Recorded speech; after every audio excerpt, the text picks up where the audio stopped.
Hey, this is Tony Boss Bolin coming to you from the Lincoln Addict Podcast.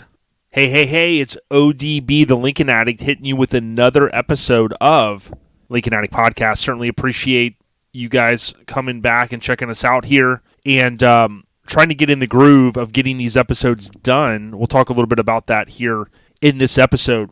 Now, in the title, it kind of gives a little bit of hint of what we're going to talk about for this episode. And one of the things, the projects that I've been working on, Barrett-Jackson, Scottsdale, 11 60s Lincolns sold, so we'll talk about that. John Lyman is also going to join us. It'll be his second time on the podcast. He's a friend of mine, as many of you know, and we've got a lot to talk about, so we'll get into that a little bit more here shortly. Now, I do want to thank our sponsors. We've got some great people out there, and I know often you might listen to a podcast and kind of hear like the normal, big companies that are, paying folks to talk about their brand. But these folks that are on board with Lincoln Addict Podcast, they're directly connected to the Lincoln world. So Devious Customs, DeviousCustoms.com, if you are looking for Lincoln parts, whether you're a purist and you want to kind of keep things fairly factory, or you want to do air suspension and stereo and so much more, DeviousCustoms.com, you can check them out. Again, even for the purist, if you want to upgrade your window switches without rebuilding them, he's got a solution there for you. So he's kind of got something for everyone. Colorado Custom Wheels, thanks to Michael and team. Colorado Custom Wheels, also known as CC Cycle Wheels. Hit them up, coloradocustom.com. If you want the Lincoln replica wheels, they can make those. And, of course, they make other wheels. Other folks on their Lincolns have ran different style wheels. And certainly you could hit them up. Steel Rubber. You've heard from Steel Rubber before on this podcast. Steel Rubber, STEELE, rubber.com. They make the best weather stripping in the business. And if you've listened to this podcast or checked out the YouTube channel, you'll know that these cars are really an investment. And you want to invest with good products in your car. You want to keep the rain and moisture out. You want to also keep the wind noise down. Steel Rubber, you can get a free catalog right from going to their website. And then lastly, Griot's Garage. Got to thank Nick and team over there on social media. They've been really doing a great job of pushing their products. They're doing YouTube Q&As and things like that. But Griot's, GRIOTS, garage.com, best, in my opinion, best detailing products in the industry. And there's a lot of companies out there. Griot's is the best. Hit them up or buy their products at your local store. Again, best in the business. So we got that kind of out of the way. We'll hear a little bit more from some of the sponsors throughout the episode as always, but I'm certainly always happy to sit down and talk Lincolns. And it's one reason why, although I planned to put this episode out weeks ago, just to keep it frank, I've been focusing time as much as possible on YouTube, and I started the project to go through the 60s Lincolns that sold at Barrett-Jackson Scottsdale. I had planned to go out there, and plans kind of fell through. I had some other things going on, and I was still able to cover it from a social media perspective, including YouTube, where I break down and I go through the 11 Lincolns that sold at Barrett-Jackson. So again, I want to talk a little bit more about that. On this episode also, as I hinted, John Lyman will join us, and John is a great guy. He is the owner of Stinkin Lincoln, STINKIN, Stinkin Lincoln, and he's, of course, been around Lincolns a long time. We kind of told his story. His audio, I think, was one of the few interviews that I've done on site. So I was up there at his facility a few years ago, and you probably have heard me, if you've listened to this, you've heard me talk about John, great guy. John recently moved, so I want to talk to him a little bit about that and how, what all, kind of goes along with moving a parts business. And then, of course, we want to talk about scammers because, dude, scamming is at an all-time high, and something that I'll cover right now that will lead us into a little bit later is people that scam. It's not just one business, right? It's not just one hobby, right? It's happening in all facets of, hot rods, old school BMX, Lincoln's parts, you name it. There's scammers out there. And I watch a YouTube channel, Jerry Rig Everything. Very cool channel. Always love. I kind of found him by watching some of his videos where he opens new cellular phones and he takes his knives and he kind of chips away and cuts at them to see if the glass is maybe as strong as the OEM say that it is. But Jerry Rig Everything, he's went into all kinds of other cool stuff. He does some car stuff. He does some, just different things, right? And he recently did a video about these scammers on YouTube, as an example. And if you've ever commented on YouTube, thankfully, knock on wood, our channel doesn't really have this problem because we're smaller. But if you've ever commented like on Dennis Collins or Jerry Rig Everything, or I'm sure Gas Monkey, these bigger channels, right? There's millions of them out there. Sometimes you'll get a commenter that'll come back, and it's like it almost looks like it's Dennis Collins, but you can tell. I mean, I'm skeptical of everything, so I look at the username and I'm like, that's some scammer. Well, what they'll do often, especially if you have channels like Dennis Collins, I think he does giveaways. I know Jerry Rig Everything does. He gives away phones. What they'll do is they'll comment back, and you think, oh, wow, I want a phone. And they'll ask you, okay, you need to pay the shipping. How much is the shipping? $20, $30, $50, $100. And they'll demand that you pay it through friends and family. And when you do, or not you, but when said person does, boom, scam is complete. Boom, they got their money.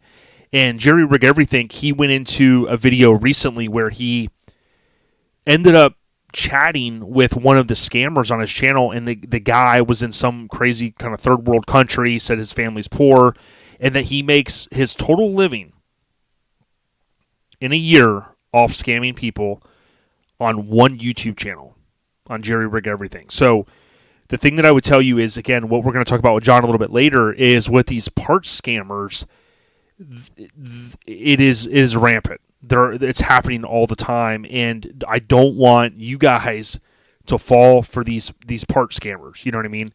So check out the Jerry Rig Everything. He actually does a chat with the scammer, and he talks a little bit about how that scammer literally just trolls that one YouTube channel all day, every day. He claims he makes $1,000 a day scamming people.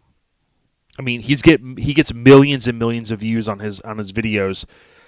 I wouldn't doubt it, but I would just tell everybody, you work hard for your money, don't get scammed. And oftentimes the scammer is going to try to undercut someone else's prices. Oh yeah, I can get that shipped out right now. I got it right here. And all they have is a screenshot.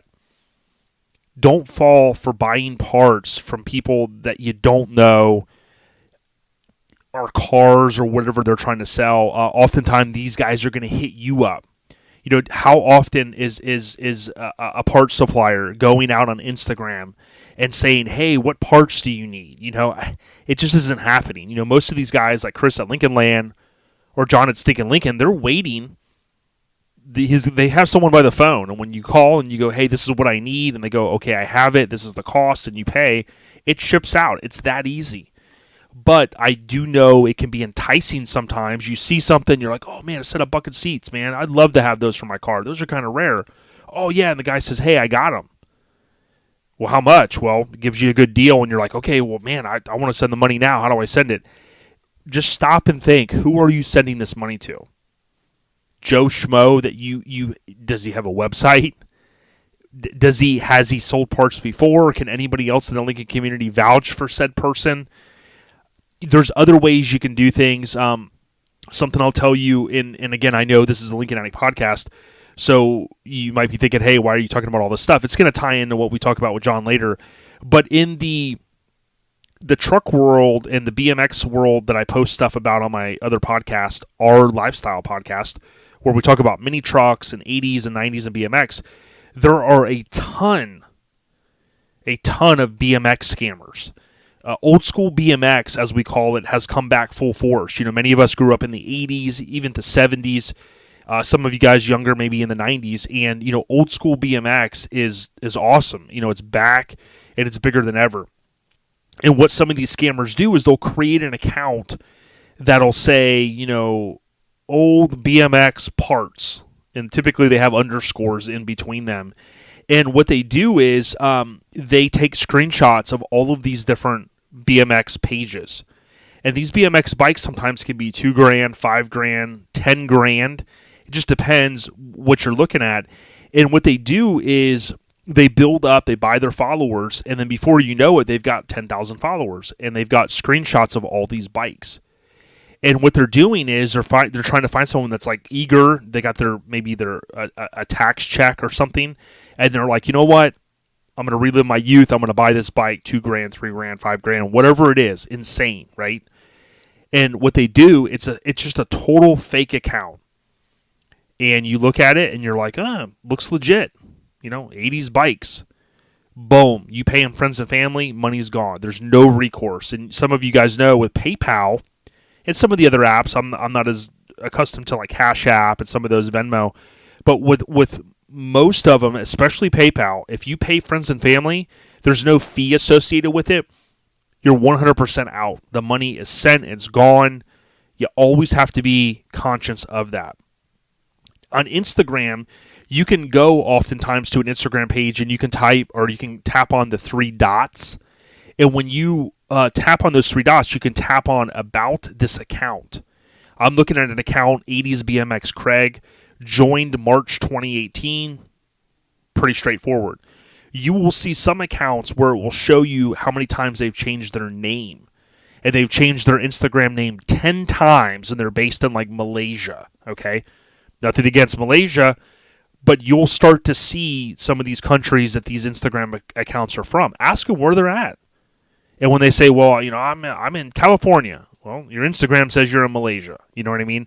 So do your due diligence, and we'll talk a little bit more about that with John again on this episode. I'll have some more tie-ins that will kind of tie into what I just covered. Also, again, we'll talk about Barrett-Jackson when we get to Lincoln sales a little bit later in the podcast. I do want to, again, thank Devious Customs. Jeff at Devious Customs, best in the business, arguably has the most suspension kits out there for someone that's looking to do kind of a semi-resto mod or airbag your Lincoln. DeviousCustoms.com. He's got a couple of different options. If you want to add AccuAir, you want to buy the compressors, you want to do all that, he's got different air ride kits. I always tell people that if you just go to his website and hover over kits and parts and go to Shop Lincolns, you're going to see all of the information listed right there. Subwoofer enclosures, LS parts if you want to put a newer modern LS engine, and so much more. DeviousCustoms.com. He's got a few things on sale, and he's continuing to add to the selection of parts offerings right there on his website. Oh, by the way, if you want to book your car getting into Jeff, you got to talk with him. I know when I was there, he probably had 10 or 15 Lincolns-ish. And if you want to see a shop tour, you can go on Lincoln Addict YouTube channel, and you could check out the shop tour that I did right there in Riverside, California in September of 2022. All right, next, I want to do the previous episode recap. So, obviously, the last episode was episode 28, and I feel like it's been forever. So, again, my apologies. I'll just leave it at that. I kind of talked a little bit about some of the updates that I had for Smuggler's Blues, and I wished everyone a happy new year because I was trying to get that episode in right before we rang in 2023, and I can't believe it's already been that long since we came out with a new episode. What I would say is I am ramping up the content for our YouTube channel, and a lot of that is kind of just getting me in the mindset of more content. Some of you probably appreciate the listing reviews and the Barrett-Jackson review that we'll talk more about here in just a few minutes. And some of you might get bored with that, but at least it's getting me in the mindset of, okay, video, edit, clean up, post, boom, go to the next video, right? So if you're content creators or you have a YouTube channel, you know how important it is to try to get into like a groove. So what I've seen is great growth there on YouTube. I've seen we busted through 1,000 subscribers, so that's a fantastic milestone. some of the channels you watch probably have millions or hundreds of thousands of subscribers. That's no easy task, especially now. And, everybody's trying to kind of do this. And for me, it just gives me that outlet. I love listening to podcasts, but I also love watching YouTube because you've got the visual aspect typically and the audio. So rest assured, I'm going to continue to balance both. And hopefully I can also do some episodes, some kind of podcast, think a podcast episode in the future on YouTube. One of the recent ones I did, I think maybe the last one, I actually had video and audio. So I'm going to try to continue to push the limits there. And hopefully you guys will appreciate that. But I'll also be doing more car reviews / deep dives on Lincolns. And I did one with Chris Dunn's 61 that came from Strange Engineering. And I'm going to be doing some more of those. So keep it locked here to Lincoln Addict Podcast, however you consume these podcasts. But don't forget, also on YouTube, that's really where I want my mindset to be, balancing both the best I can. Previous episode recap brought to you by Griot's Garage. Again, follow Griot's Garage on Facebook or Instagram or on YouTube. They have amazing products. Their slug line is have fun in your garage. And I tell you what, in this the times that we're living, there are so many options for detailing products. Whether you're like a guy like me that doesn't feel like it's a hobby, you just want to kind of keep your ride clean. They've got some kind of mist and wipes, if you will. But they also have other things like buffers, pads, stuff for your garage, and a lot more. It's Griot's, Griots, garage.com. Okay, next, I got some Lincoln Life updates for you, and a quick shirt update. So I do plan to launch more shirts, and I think you guys are going to be thoroughly excited to see what I come out with in the future.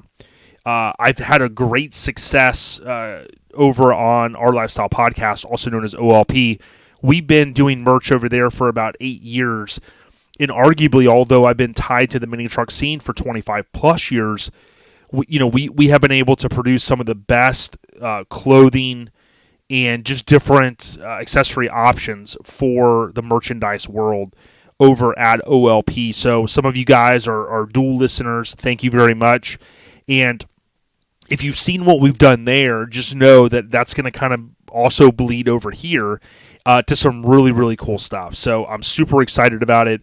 And, my goal is always to put out the best line possible. And a lot of that is possible simply because Graphic Disorder, he does all of, the team there does all of our artwork. We pay a solid price for some great artwork, and the artwork is what sells the product. So again, we've got a lot more stuff coming. I'm looking to ramp this up, as we get into the summer and later into the year, and I think you guys will be thoroughly stoked to kind of see what we have going on. But if you want to pick up a shirt now, go to LincolnAddict.com and you can buy a shirt or sticker. I really appreciate it. I do have a few left of the black shirts, and they're very cool. They were designed by my friend Tony at Asphalt Army. So, Tony and I linked up. I needed a logo for Lincoln Addict Podcast. He did that logo, and Graphic Disorder, of course, they printed the shirts for me. They're the best in the business. They're up there in Tennessee, and we constantly do pre-sales over at OLP because it allows people to order the kind of the bigger sizes, the zip-ups, the hoodies, things like that you can't really stock if you're kind of a smaller merchandise business. But at the same time, we're constantly pushing the limits, and we're going to do that here as well with Lincoln Addict. So more to come there. Now, speaking of Devious Customs earlier, I'll mention that on Instagram, Jeff had, I believe they had posted a video recently that they were wrapping up their 64 Lincoln Continental convertible that had the coyote swap, as he calls it, the coyote swap. And Devious Customs on Instagram, he's got a great social media team, and they've been posting some very, very cool videos. So when I was out there, I got a chance to see some of the cool stuff that they're working on. And again, I shared a little bit of that on my YouTube channel. But if you want to find out really what's going on from Jeff and team, follow them on Instagram and Facebook. These guys are doing some cool stuff, so that's pretty cool. Now, I also went out to Texas in February, so the OLP stuff keeps me pretty busy because I'm constantly posting social media there. I'm going to car shows throughout the country, and that's all on my kind of free time that I have outside of my normal everyday job. And Lone Star Throwdown is in Conroe, Texas every year. We went out to LST again this year. We had kind of this crazy backup in Florida on the interstate that was literally a 6-hour delay. It cost us, 6.5 hours, give or take. And we were it's supposed to be about a 14.5 hour drive. It's a pretty solid drive just to go to a car show. Lone Star Throwdown is one of the biggest, baddest truck shows anywhere, but there's also cars. So we go for the trucks, but there are some cars. And this year, there were a couple of Lincolns. So it was pretty cool to see the Lincolns that we did. And I posted those through social media. And some of those shorter videos also went on YouTube, which those are the YouTube shorts, as we call them. So 60 seconds or less. But rest assured, I had a great time out there. It was cool seeing some of the Lincolns. Now, I was supposed to take my car. I was pre-registered, and leading up to LST, my buddy just said, hey, I'll drive the 2021 Chevy I got.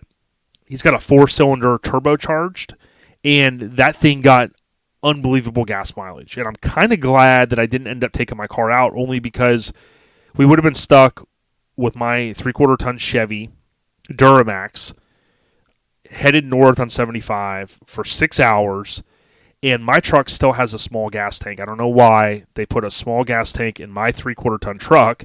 It's a factory thing. And so I didn't end up taking the Lincoln out there. I did have a couple of hiccups with the car right before. I was having an issue, kind of still am, with one of the windows, the rear window. So I'm going to spend some time and hopefully do a video on maybe replacing the motor on it. I think it's just kind of getting tired, and I want to get some of that really dialed in, because what I don't want to do is I don't want to take the car, 14 hours away, and even though there wasn't rain this year, I don't want to be dealing with, hey, the window won't go up or things like that. So I'm going to dial that stuff in. My plan, I talked to Mike already, my good buddy that goes with me to all these shows.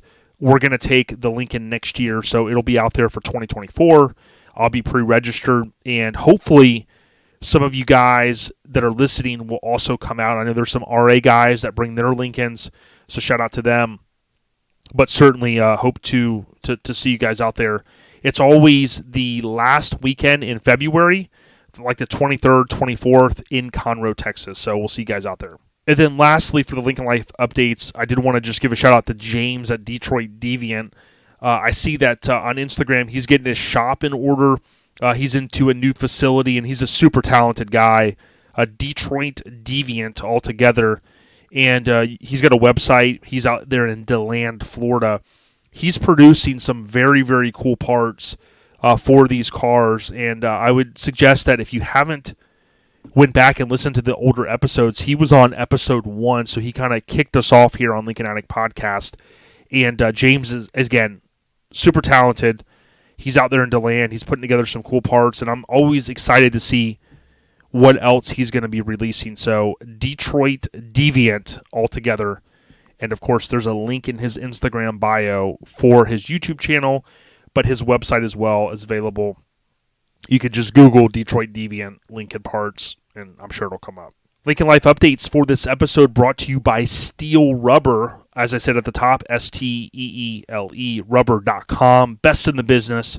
We had the owner on, if you want to go back and listen to that episode, and he breaks down and explains why steel rubber products are better, more superior than the competition. Again, if you go out there, so I suggest that you select the year, make, and model. So year 1965 as an example.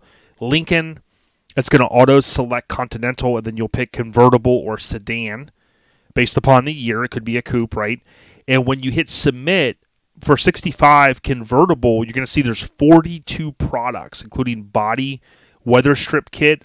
This 34-piece body weather strip kit includes the major weather strip components needed for the body of your classic restoration vehicle. Again, you can also go and buy individual pieces. So if you've got a real nice car and you only need certain pieces, you can go out there and buy them at a very affordable rate. Now, I know you're going to look at some of this stuff and go, wow, it's not cheap. It definitely isn't. This stuff is an art, and it's great that they're producing these awesome products. So certainly, if you get an opportunity, go to steelrubber.com. They used to send out the catalogs. I think they still do. You can make your selection under catalogs, and I think they do an on-demand catalog, Universal, and some other catalogs as well. So check them out. Steel Rubber, thank you for the continued support. They're great people. Okay, next we got Lincoln sales. So, I kind of transitioned just to talking about what we're seeing in the market. Not really so much cars I'm helping sell because I'm kind of trying to transition out of that a little bit. I will, for a small fee, post a car on my Lincoln Continental sales, and I'll continue to kind of feather in some different cars that might be for sale.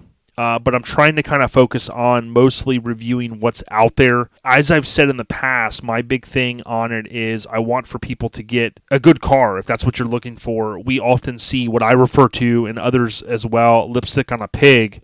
And I certainly wouldn't want someone to overpay for a car that they shouldn't have to, right? And these cars are getting harder to get a nice one. They're getting harder to find. And I'm just trying to do my due diligence, maybe like more of a PSA, public service announcement, on what's out there. So I won't go into too much detail here from Lincoln sales perspective because you can go on the YouTube channel. So just go on YouTube, type in Lincoln Addict. And what I do is I recap 11 cars that were sold at Barrett-Jackson, ranging from a 62 Lincoln Continental sedan that was $44,000 all the way up to, get ready for this, a 66 Lincoln Continental convertible for over $300,000. Okay, that's a huge range of about $260,000 difference. And it might surprise you that a 66, right? So the 66, 67 arguably may not be as beloved as a 1, 2, or 3, or as a 4 or 5. So 61, 2s, and 3s are kind of in a category of their own. 64, 65, they're kind of in their own category, right? Because they changed a little bit. And then, of course, 6 and 7, they're in their own category.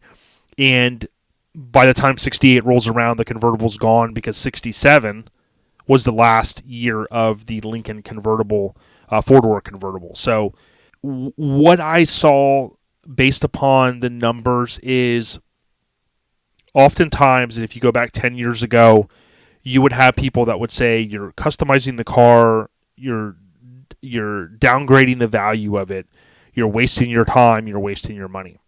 That isn't the case nowadays, right? Because if you look at the numbers, you will not see a stock 66 Lincoln Continental sell for $300,000. It just will not happen. Now we're seeing stronger prices, especially in 66 and 67. I could give some examples on Bring a Trailer, and I've covered some of those on our YouTube channel, where the sale price is $80,000 for one. And you kind of go, man, wow, are they at the $80,000 level now for a 6 and 7, 66 and 67? The answer is absolutely yes. It really goes down to how nice of a car is it. If someone has done a nut and bolt restoration, they've taken the car down to bare metal, they fixed any little issues, and the car looks as good, if not better, than when it left the showroom, which those are far few in between, then certainly those cars are going to demand, and they're also going to drive a higher price.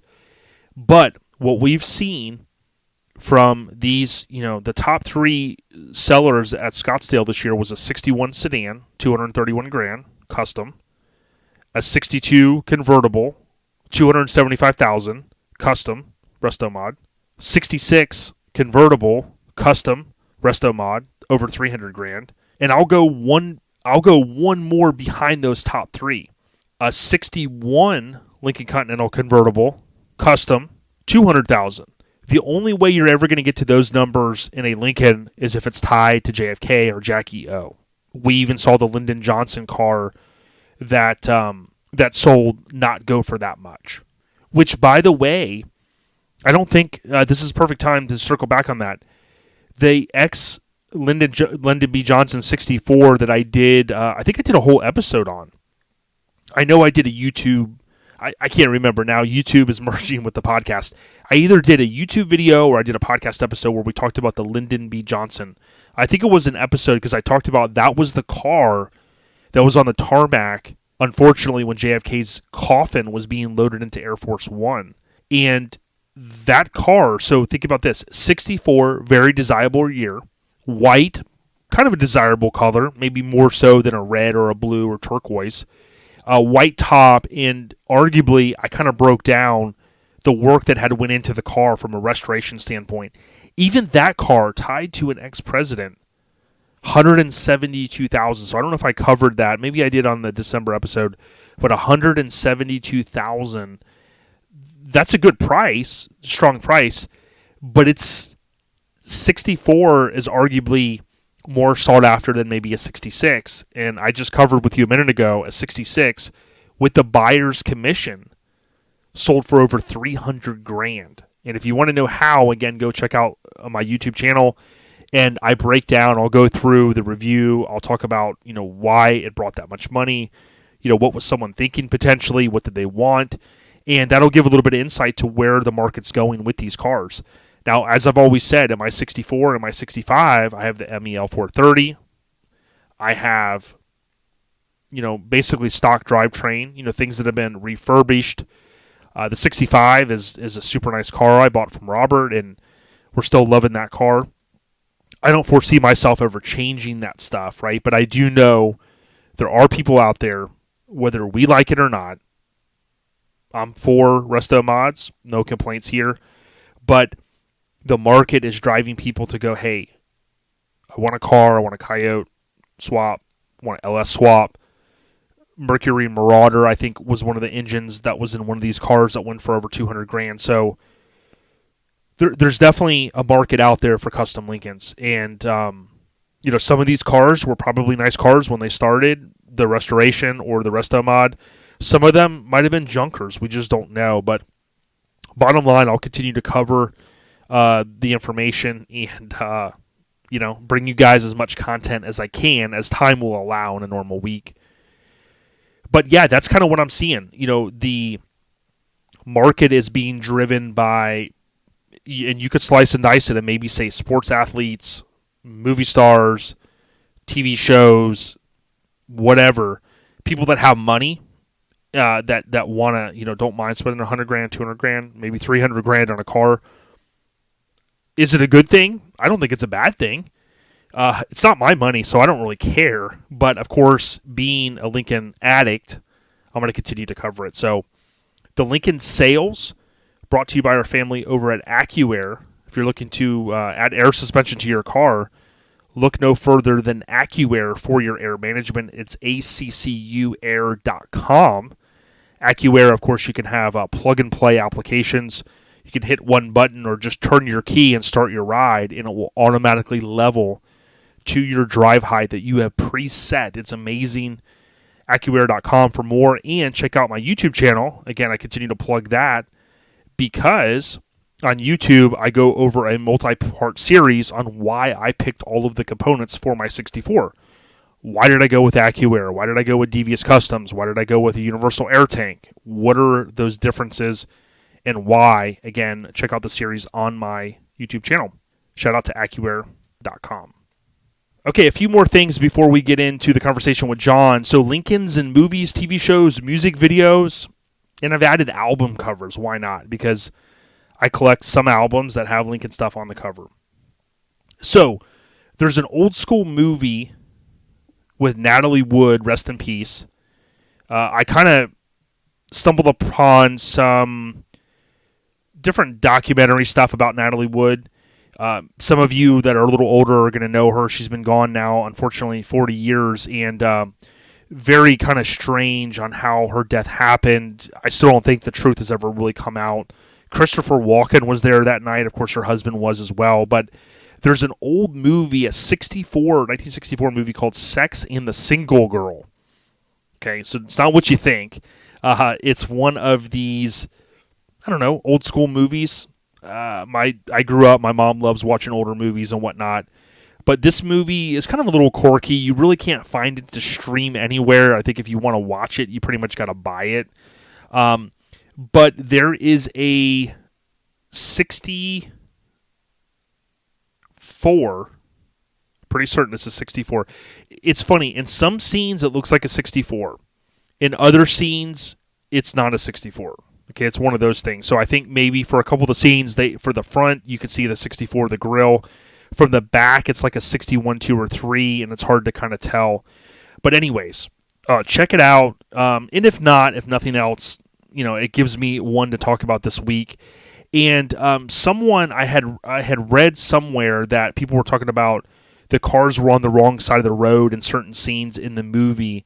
And for anybody that's lived in California or knows some of the history out there, I think that was because the predecessor of Caltrans was just being built, right?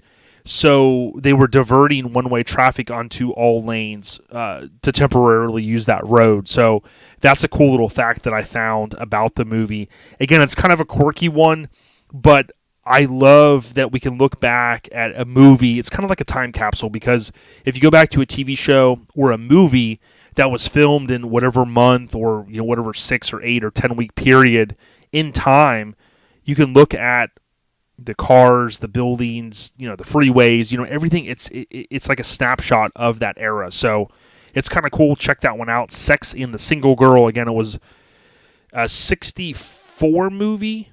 And let me know what you guys think. Some of the websites have it listed as a 63 Lincoln.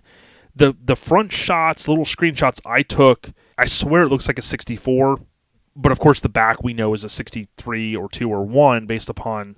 It's definitely not a 64 rear of a car. So let me know what you guys think. Chime in on our Lincoln Addict Facebook group. I'll get a little conversation going there, and certainly appreciate it. That's all I got so far for Lincolns in the Movies, TV shows, and music videos, and album covers for this episode. I'll cover some more in the future. All right, so next, Smuggler's Blues, my 1964 Lincoln Continental convertible, and our 65 red convertible. These are two cars that I don't ever intend ever selling. They're kind of a part of our family now. And on the last episode of Lincoln Addict Podcast, I kind of talked about some of the air suspension stuff that I had done finally after all the years of waiting on the 64. All that stuff has been great. I did notice since then that I had an issue with my battery just not charging, and I've noticed this since I got the alternator. And I would suggest that anybody that has an alternator built, I had it built by one of the best shops I can think of in Tampa, and for whatever reason, when I got the alternator, I didn't think anything of it. And every time I drive the car, it seemed like, even though it was a high-output alternator, I'd get home and things were pretty sluggish. Well, what I found out after I got the car back from air suspension, naturally these Viator compressors are kicking on, they're pulling what they need to pull from the battery, and I could just tell things weren't right. One thing about AccuAir is it wants to have a certain voltage, or it's going to kind of act up a little bit. It doesn't want to see voltage under 12 volts. And in the AccuAir app, if you have that tied to your ECU Plus, you can see the voltage on the battery. So, I'm looking at it and I'm going, something just is not right. It's not going... It's staying around 12 volts. It's dipping down to 11.5. Something's not right. And my brain kept telling me there's no way it can be the alternator. I mean, I probably don't even have 500 miles on this car since I've done all this work to it. And my brain keeps telling me it's a new alternator, right? Built by one of the best shops around. Well, long story short, what I ended up doing was I contacted the place and I said, hey, is there any chance that you guys maybe put there's something else on it, it's, that's causing this, right? I just need to have a good ground, which I feel like I have, because, I've cleaned the paint or powder coat off, these different ears on the alternator and whatnot. And bottom line is they said, yeah, it should be charging. I've added now, at this point, I've got 3-4 ground straps on it. So I know I've got a good ground. Something wasn't right. So I took it down. They said, hey, it's late on a Friday. We'll call you first thing Monday. So they called me at 11 a.m. They said, hey, Jason, we want to apologize, which, again, you don't get this very often nowadays. And they said, hey, it's on us. And they didn't mean that the cost of fixing it was on us, because they had already told me they're going to take care of it. Basically, the brushes inside the alternator were not perfectly aligned. And what they explained is if those brushes are not perfectly aligned on these high output alternators that they produce, it's not going to do anything. And basically, it wasn't putting out anything. So They fixed it. I put it back on the car, and as soon as I started the car up, it was like boom. I have a power probe, stick it right on the battery, and you can immediately see within a few seconds, boom, voltage jumping up, 14.5, 14.8, 14.9. So got through that. Things are good. What I would tell you is if you have a high output alternator built and you're skeptical, or maybe you even order it for one of the bigger brands out there, certainly you can take it to your local alternator place and they can throw it on their machine. And they told me within 10 seconds of firing that thing up that it wasn't putting anything out. So you live and learn. If I ever had them build another one, I would just say, hey, if I was going to pick it up, can you throw it on the machine real quick and just double check it? I wasn't mad at the guys. I was more relieved that I got it figured out. So it is what it is. On Rita Hayworth, I did have a music video shoot. I may have mentioned that in the past episode. That was cool. There is a music video called White Walls by a group called Kings. Recognize Kings, or KRK for short. That's Kings with an S. Kings Recognize Kings. You can check it out on YouTube. Type in White Walls and Kings Recognize Kings. That will bring you to their music video called White Walls. And that is our red 65 Lincoln Continental convertible that we call, quote, Rita Hayworth. That's the name of the car. And not only did we get a chance to do a video shoot, but a couple weeks later, we also did a photo shoot, which they used some of the photos for, I think, the album single cover maybe, and some promotional type songs or photos, if you will. So that's kind of what we got going on there. I do intend to get over to Blair's shop, Lincoln Continental services, and sit down with him and finish the AC upgrade. We had gotten the AC to a point that we could, keep the car running and driving, but we still need to. I need to get a clutch, probably from Lincoln Land. I need to install that on the new compressor. I need to put the compressor in, install that, make sure there's no leaks, and then charge the system. So we're kind of on the downhill with that upgrade. I know there's some people that have asked me when I do a new video about it. I will certainly talk a little bit about if you're able to call and get some of these parts. I don't know how that's going to work out because I had some local friends call in some favors to get me the parts, and by doing that, that's going to allow for me to finish this upgrade hopefully soon. But I know there's people anxious going, hey, I want this stuff too. I just got to kind of figure out if there's going to be an easy way for you guys to call and order the parts. So more to come on that. Smuggler's Blues and Rita Hayworth. That's all I got for this week on those on those cars. Lastly, the shout-outs. I want to give a huge shout-out to David Escalante and the crew out there in California, the Suicide Kings. Good bunch of kinfolk. I enjoy their posts on social media and seeing all their awesome members representing the crown, right? The King crown. I also would like to get David or some of the members potentially on and talk to them, so that's what I'm kind of working through as well. So certainly appreciate you guys coming back here for this episode. Next up, we're going to roll into the audio with John Lyman from Stinkin Lincoln. I'm excited to talk Lincolns, get some updates from him, my friend, and talk Lincolns, of course. So keep it posted to Lincoln Addict Podcast. Apologize, it's been a little while since I put out a new episode. More to come. And as Tony Boss Bolin and I always say, stay on the rise, y'all. We out of here. Peace.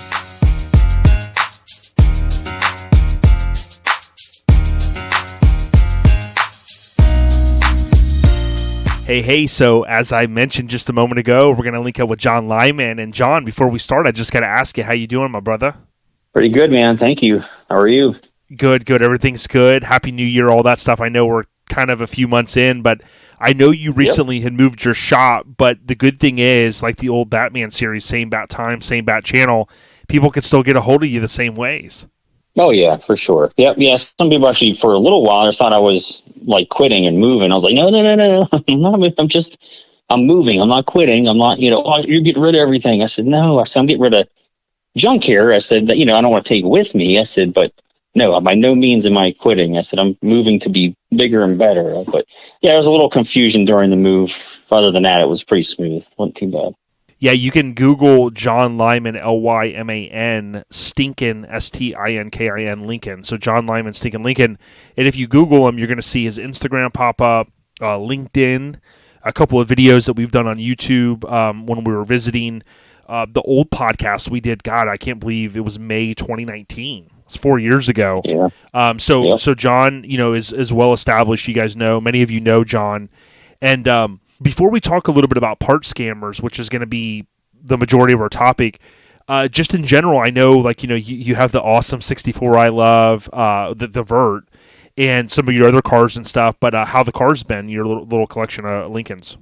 Pretty good, yeah. That's definitely a big perk of the job, is finding a nice little project you can work on and drive till someone buys it. With the exception of my green 64. But yeah, it's fun. Yeah, it's nice to be able to put that one away and drive something else for a while. The cars are still out there for sure. Absolutely still out there. Yeah, parts cars are at least I have no big issues finding them for sure. I have more issue grabbing them than I do finding them and buying them. So getting them here, sometimes that's a bigger issue. Yeah. But yeah, 21 was a good year for cars. I found so many in 21. It was and they were all local. I must have found 15 local Lincolns just within 2 hours of here. It was insane. Yeah, but that's not normal. I just got lucky. That was just happened to be what was going on that year, and I was able to go grab them all. Luckily, it all happened. Everything happened the way it did, nicely, before I moved and all that stuff, and after them. So everything worked out really well. If that was this year, it would have been a little harder with moving and everything. So yeah, for sure, it worked out pretty good. And for people that don't know, you've got just a beautiful 64 sedan. I mean, a low mile car, high option car. That one's still in the stable as well, right? Oh yeah. I don't plan on getting rid of it unless there's something wrong with me. Yeah, smack me silly if I tried to. Yep. Yeah, and that's that helped on the rate with that one. Yeah, I just rolled over 26,000 miles.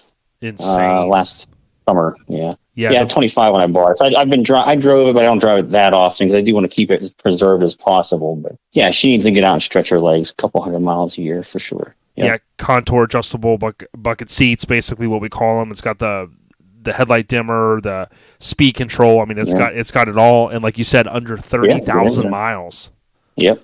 Yeah, I think at 25.3 when I bought her, so now it's 26 even. Very so I don't cool. think I put 1,000 miles on it since I bought it in I think 2018. Yeah, that was a cool car. Yeah, it's one of those ones you don't find I'll probably never find another one. So yeah, I don't ever want to get rid of it. Yeah. Now she'll stay in the stable forever. Something you always do up in the January time frame. I haven't had a chance to make it because every time I'm visiting, it's kind of like spring on the verge of summer. But you always get a chance to go to the convention. Talk to us a little bit about you going this year and then years past out there in downtown.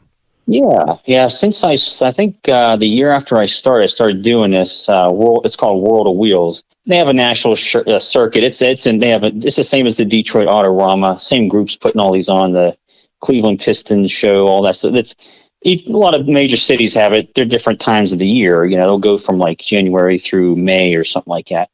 But they call them Cavalcade of Customs, World of Wheels. They have different names for them in different cities, but it's the same clique. The same call it series of shows, I guess. So. But anyways, Pittsburgh has theirs. They call it World of Wheels. I've been going every year. It's a nice way it's a winter car show, so it gets people out in the middle of winter. The hard part is getting your cars there and back without getting them covered in salt. Right. But it is a stupid time of the year. It's the worst time, usually into January. Every time it's nice going in, and it always snows on Sunday afternoon when you're trying to leave.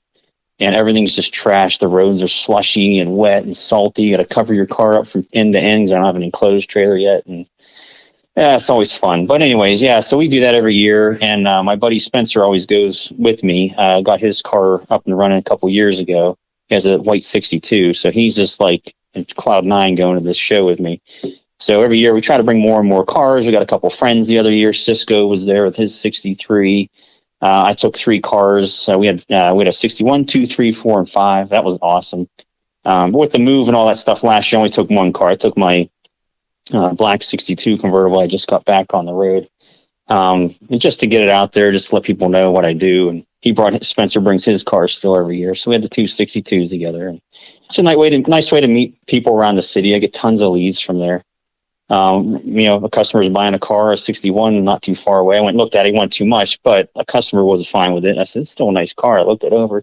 So he's going to buy it. He's up in Canada, wants to do the whole LS swap airbag stuff. So I work with a shop in Pittsburgh, Steel City Speed and Custom. He's helped me out with work, that I couldn't do when my shop was completely jammed with cars. So he'd take on the brakes and suspension work. So yeah, very cool. It's a nice it's a really cool place to meet other gearheads and let people know all around town. Hey, you the guy down on down in Freedom, are you the guy with all Lincolns? I said, that's me. So I guess this guy in Freedom with cars. I said, that's me. That's I'm the guy.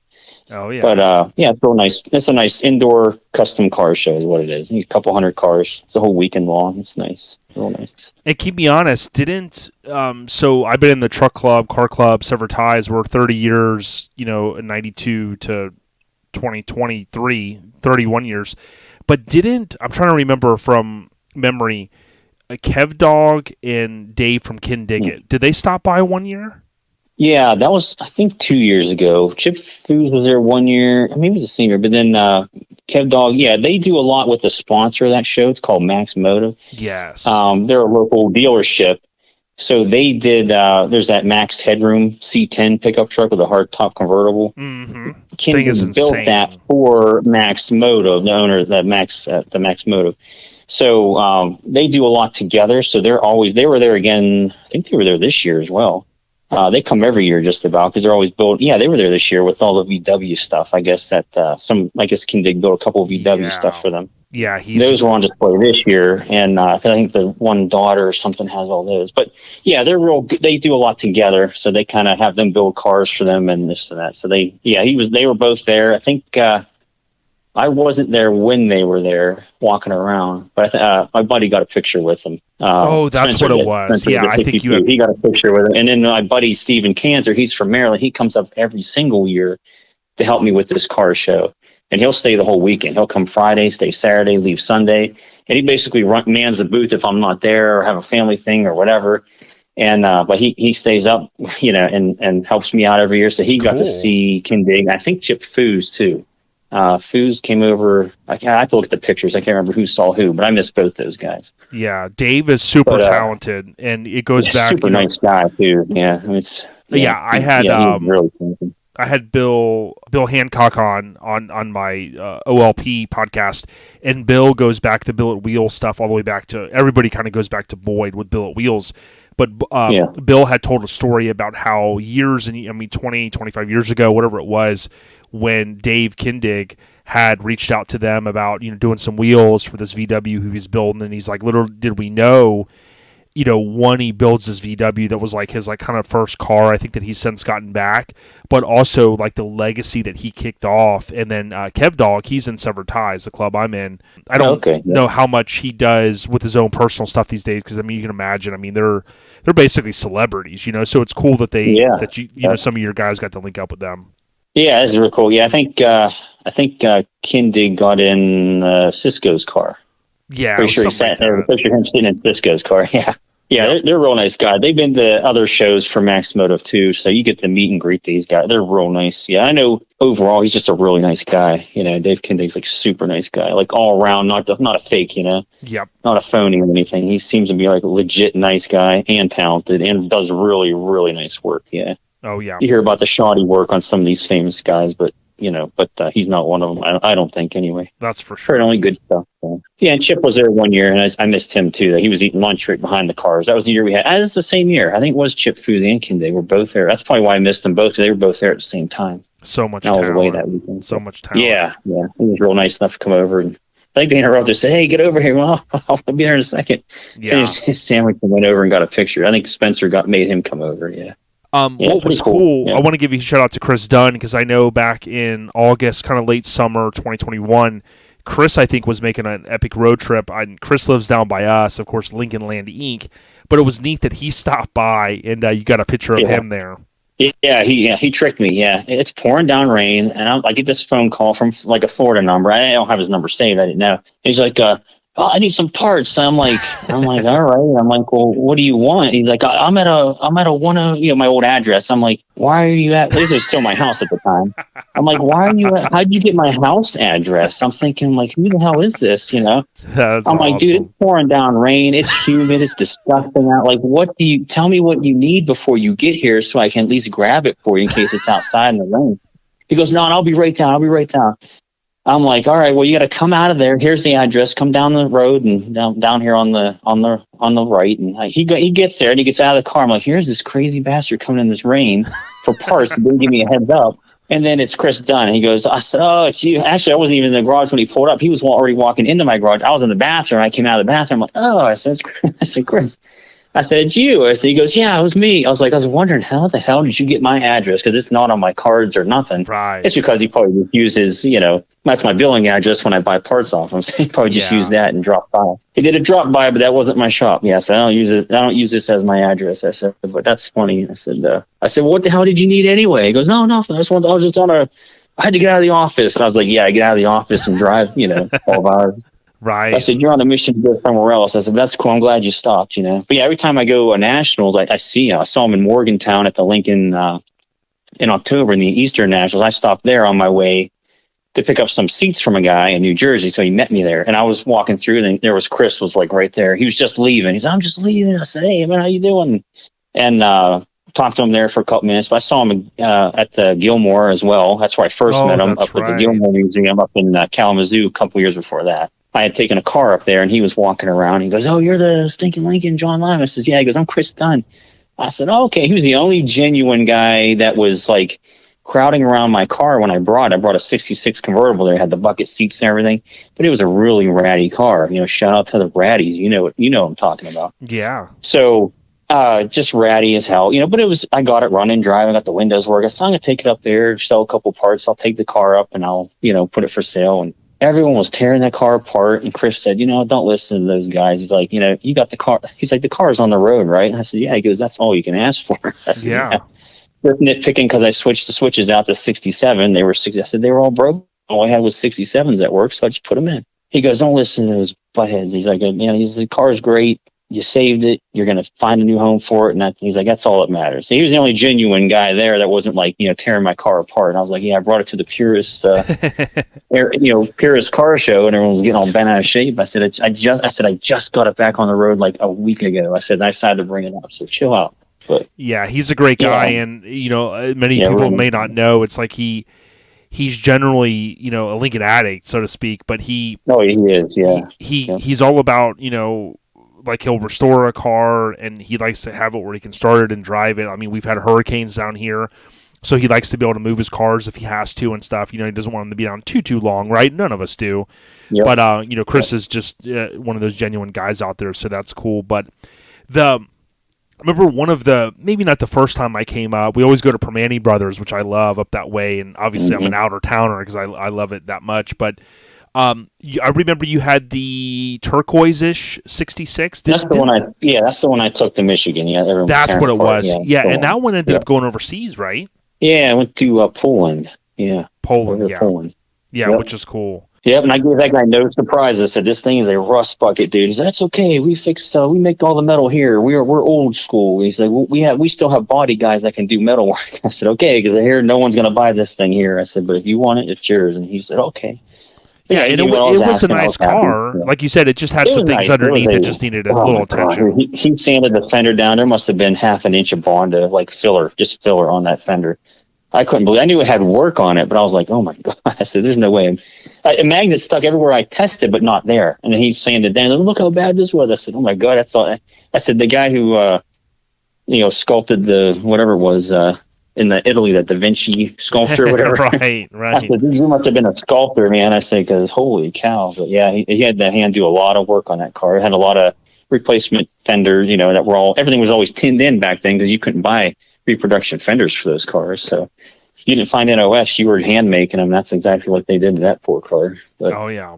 Yeah, he has it fully restored now and used it for videos. I think he's a movie guy or something, or makes movies or music videos or something, but or trailers or something out there. But that's what he uses it for. Very cool. So yeah, I see it every now and again on his posts. But yeah, check cool. John out. Stinkin Stinkin Lincoln Parts on Instagram. I remember a few years ago the Continental. I think you were calling it, right? It was everybody wants to say it was a flower car, and it really wasn't. Yeah. What ended up being the fate of that? Because I want to share the photos for those that haven't seen it. It's literally a Lincoln that looks like an El Camino. Yeah.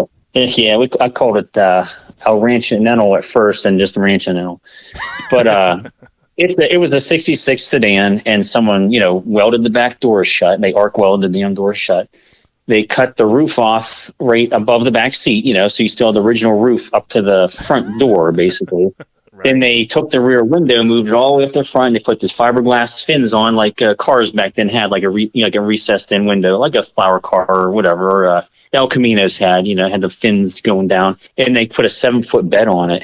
They cut but they did all above the original trunk. So that floor in there for the gas tank, from there up, there was just straight bed all the way back. And it was nice because you had the whole, where your feet go, that floor well was still behind the seat. Yeah. Now where the seat was, that was bed. But where your feet, so you had this nice 2 foot, foot and a half or so section behind the seats, and they just sawed the seat into a coupe, so you could almost like a coupe seat, so you could fold it forward. It wasn't a real coupe seat. They should have just used coupe seats, but I have a feeling this was a low budget build.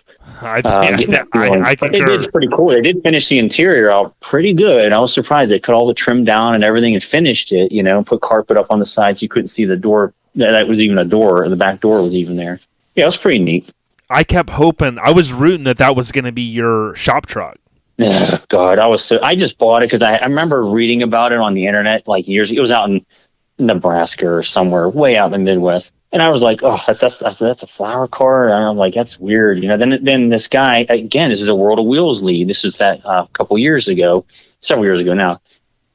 Because you want to buy a flower car? I says, what? I said, I don't know of any Lincoln flower cars. I said, they didn't make any. He goes, oh, no, I got a flower car. He showed me a picture of it. I says, oh, my God. I said, that's that green car. I said, isn't that from like Kansas or something? He goes, yeah, I picked it out of Iowa. I said, oh, my God. I said, I can't believe that thing's in Pittsburgh.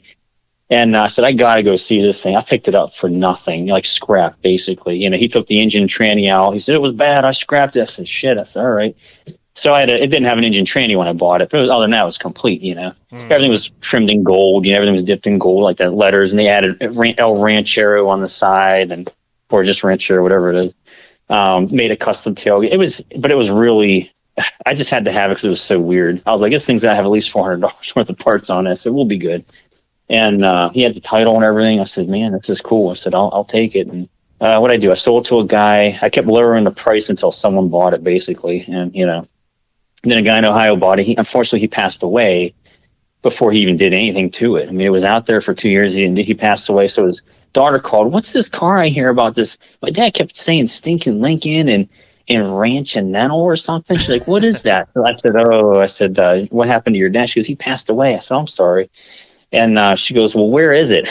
I said, he was going to have a friend of mine put the engine tranny back in it. I said, but last I heard, it's still sitting in his garage and he hasn't paid on it. It's just sitting there. So I called my buddy. He usually hauls cars for me. He didn't give me no updates on it because nothing's happened. I said, what's up with that car? He goes, it's still here. I said, oh, my God, it's been like 2 years. And I said, well, here's the number to his daughter. Call her, figure out what the hell's going on. Mm-hmm. He's like, well, I'll tow it to them.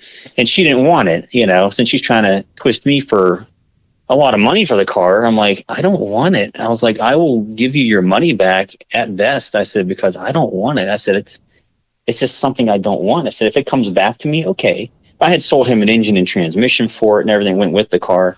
I pulled out another car that was running and he wanted me to do it. I said, I don't do that. I'm not getting into that. I'm too busy with parts. I said, but here's someone to call. And it just never happened, I guess. So, and my buddy, the guy hauls cars for me anyway, brings the damn thing back with the engine strapped to the trunk. And it's squatting so hard. I was like, oh, man, I can't believe it's back here. Then took a couple of months, I think. I had it for maybe three more months or so. Now it's down in Texas. Wow. So like I don't know if I'm allowed to say who. I don't know if I'm allowed to say who bought it, but I doubt he's listening. A guy owns Turkey Leg Hut. He does a lot of stuff with cars. So he bought it. I mean, he owns it's a place in Texas called Turkey Leg Hut. Cool. And you have to look him up. I mean, he has an insane amount of cars, and he literally loads them up on 18-wheelers and takes them to car shows. Like, I'm talking like 6 or 8 semis full of cars, and he just loads them up every weekend and goes to car shows. It's crazy. Biggest turnout. He takes his food truck with him, to sell Turkey Leg Hut stuff. It's a real popular hot spot somewhere. I don't know if it's outside Dallas. Yeah. I think Houston or Dallas. I can't remember. Somewhere down there. Yeah, but, Houston area. Yeah, he loved it. Yeah, he loved that thing. He's like, I want that. I said, well, it's yours if you want it, man. Just get someone to come and get it. So he was real quick. He got someone to come and get it within 2 weeks. I was real happy. And yeah, it worked out really good. So he's like, I'm going to give it another chance. He's going to use that for his business. I said, okay. I said, sounds good. It needs to be used for something. So Yeah. I saw in the picture, one of his backgrounds of his pictures, it did make it to Texas somewhere on one of his, he has like a ranch and has cars, big buildings with cars in it. And I saw it sitting out there one day. I said, there it is. Very But cool. yeah, it's crazy. He calls it a flower car, but whatever. I said, you can call it whatever you want. You can call it a Ranching chicken leg haul, a turkey leg hauler for all I care. I said, you can say it was custom built for that. Whatever. There you Call go. it what you want. So that's where it's at now, or last I heard anyway. So I Well, was waiting for progress pictures. I haven't seen any. yeah, oh yeah. Well, let's talk a little bit about the elephant in the room, and we've seen this spike, especially with social media, continuing to grow. Facebook, these groups have grown over the years, which have been great, right? I mean, it's helped a lot of people like yourself, get your name out there, for sure. Yeah. and stuff like that. Oh, yeah. But with the good comes the bad, right? So, Oh, yeah.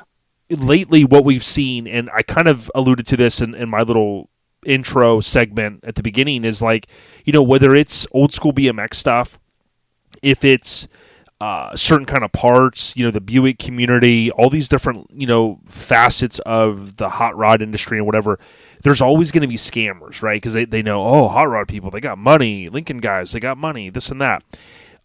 What are some things you want to talk about as it relates to what we're seeing with the spike of scammers in the Lincoln community?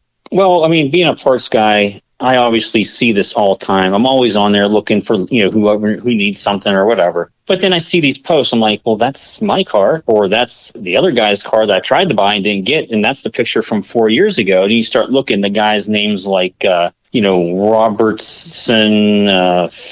Ferrisol team. I'm like, that's not even a real name. And then they're like making up names. Or what I find is it's like saying, hey, this is George Smith. But how is that sound in, another French community, like let's say, or, Georges, this or that. So they're spelling like Jorge, I'm like, that is not, this guy doesn't live in America.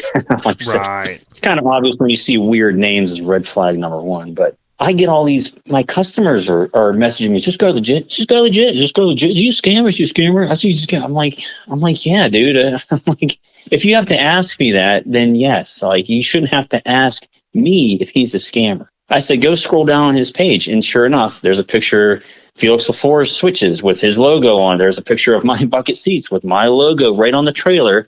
That's why I do it. And I'm like, and my taillights, my custom taillights, I'm like, these guys don't sell my stuff. I said, this is all scam stuff. All you do is just scroll down their page. They're no older than 2 months old. There's no way you get 6,000 followers in 2 months. It's my theory that you can actually buy your following if you want to. You pay them, hey, promote your things. We'll get you followers. You literally can buy fake followers, just to make yourself seem more legit on Instagram, which I think is pathetic. But you can buy promoting this and that to get more followers. I'm like, why the hell I don't want random people that don't give a crap about me following me, Yeah, So, well, here's what we're seeing. You see a profile a couple months old, that's the red flag. Yeah, over at Our Lifestyle Podcast, here's what we're seeing. Like, you could even take it out of the parts, right? What we see is we pay, as I mentioned earlier to listeners, a good amount for our artwork, for our merchandise. We go through Graphic Disorder, right? These guys have been around. They do all of Dave Kindiggett. They do all of Bitch and Rot, all of the stuff for, Kindiggett Shop. They do all the, all this awesome stuff, right? They do artwork and they print. Well, basically what we're seeing is you have these scammers that take screenshots, right? And then you go to their page, and their page somehow has 10,000 followers because, to your point, they bought some. They go follow people, and people are like, oh, that's cool. These people are following me. And then a lot of people, and I probably did this 10 years ago, they just blindly like, oh, that's cool. They followed me. I'm going to follow back, right? Yep. And you scroll through their thing, and me being ingrained in the mini truck scene, I start going, oh, Hammered Weekend Wear, us, OLP, Graphic Disorder. What they've done, John, is they've screenshotted every brand out there, and they say, I make a cartoon of your car. I make a rendering. I make a cartoon. And what they're doing is you can always see, it's always like car, artwork, graphic, and it's like with underscores, and then a lot of times it's all caps in their bio, and then it's all the little stupid emojis in their bio, right? And these guys, what they do is they almost set it up. They're probably not even doing it from a phone. They have it where when I start tagging the companies so that we can report them, which, by the way, Instagram does nothing. That's another big No, issue. they don't care. So what happens is, as soon as I start tagging all these other brands to go, okay, report this one, the guy like basically flips a button, his whole account goes private. It's gone for like a day.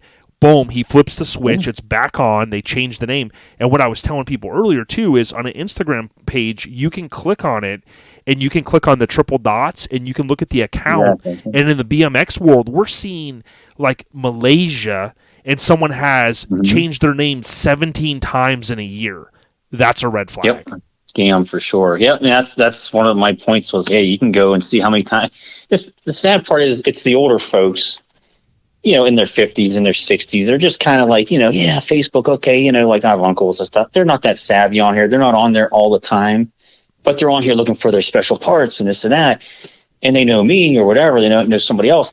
I'm like, but you guys aren't being careful. I said, oh, my uncle, a real easy example. I bought this stuff. I sent him the money. He didn't get nothing. I said, well, no shit. I said, all you had to do was, he's 78. I was almost 80. I said, all you do is just go on their profile and look. I said, it takes 2 minutes to find out that they're a scammer. But they haven't been around this stuff long enough to know all the little loopholes things you can do to check up on them. They're just super trusting. And I'm like, no, you can't. I said, you can't trust. You send him $200 here. He gets it from 8 other people today. He just made $2,000, $3-4 a day ripping people off. I said, there's nothing anyone can do about it. I said, you send it friends and family, or you did, cash app or whatever, something you can't get your money back for. I said, don't ever do this. I said, and that's why PayPal, I have a business account on there. They switched you all completely to, you can't do friends and family anymore. So you pay the fees no matter what now, which protects the buyers indefinitely, Exactly. So if I were to scam them, they can, they'll get their money back one way or the other. Yep. So yeah, PayPal is now cracking down more on this friends and family stuff, where you can't really do that. Venmo's still friends and family, but if you don't, you still can do goods and services. It's less.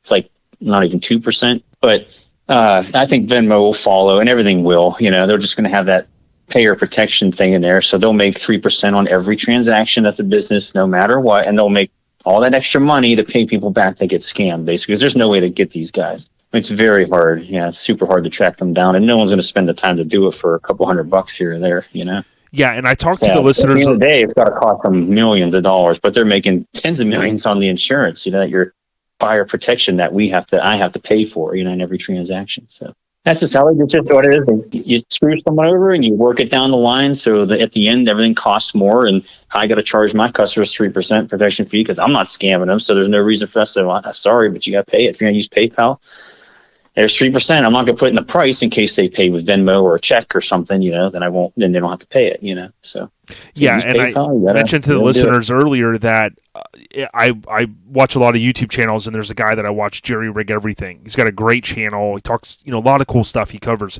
But recently he did a video talking about, even on YouTube, what you'll do is, like, let's say you comment on one of his posts, right? Or he does these phone giveaways, right? And they're legit.